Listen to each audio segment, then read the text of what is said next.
রাষ্ট্রপতি নির্বাচনের পরপরই বিএনপি সরকারের মন্ত্রিসভায় রদবদলের আলোচনা জোরালো হয়েছে।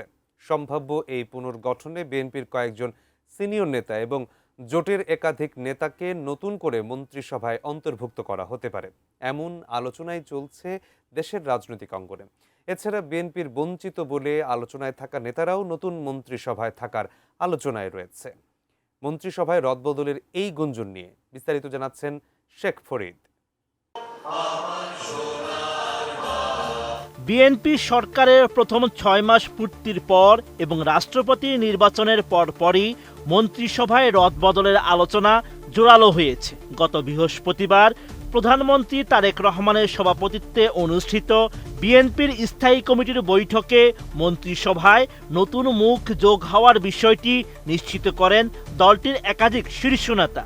দলীয় ও সরকারি সূত্রে জানা যায়, সম্ভাব্য এই পুনর্গঠনে বিএনপির কয়েকজন সিনিয়র নেতা এবং জোটের একাধিক নেতা যুক্ত হতে পারেন মন্ত্রিসভায়।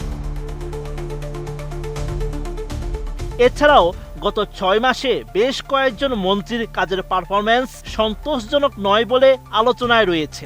বিতর্কিত বক্তব্যের কারণে সরকারের ভাবমূর্তি ক্ষুণ্ণ হয়েছে বলে অভিযোগ উঠেছে কয়েকজনের বিরুদ্ধে। এরই মধ্যে দু একজনের ব্যক্তিগত কর্মকাণ্ড নিয়ে সামাজিক মাধ্যমে ট্রল হওয়ার বিষয়টি জোর আলোচনায় এসেছে। এসব কারণে সংশ্লিষ্ট মন্ত্রীদের ব্যাপারে প্রধানমন্ত্রী তারেক রহমান কঠোর সিদ্ধান্ত নিতে পারেন বলে সরকারের ভেতরে বাইরে আলোচনা চলছে। নতুন বাংলাদেশ গড়তে এলো জুলফিকার স্টিল। জুলফিকার স্টিল। এদিকে রাষ্ট্রপতি পদে মির্জা ফখরুল ইসলাম আলমগীর নির্বাচিত হলে স্থানীয় সরকার, পল্লী উন্নয়ন ও সমবায় মন্ত্রণালয়ের মন্ত্রীপদটি শূন্য হবে। সামাজিক মাধ্যম ও রাজনৈতিক মহলে আলোচনা রয়েছে বর্তমান স্বরাষ্ট্রমন্ত্রী সালাউদ্দিন আহমদকে এই মন্ত্রণালয়ের দায়িত্ব দেওয়া হতে পারে।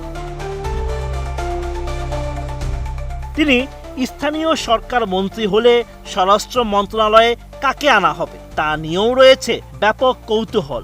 অনেকের মতে স্বরাষ্ট্র মন্ত্রণালয়ের দায়িত্ব পেতে পারেন পানি সম্পদ মন্ত্রী শহীদ উদ্দিন চৌধুরী এনি।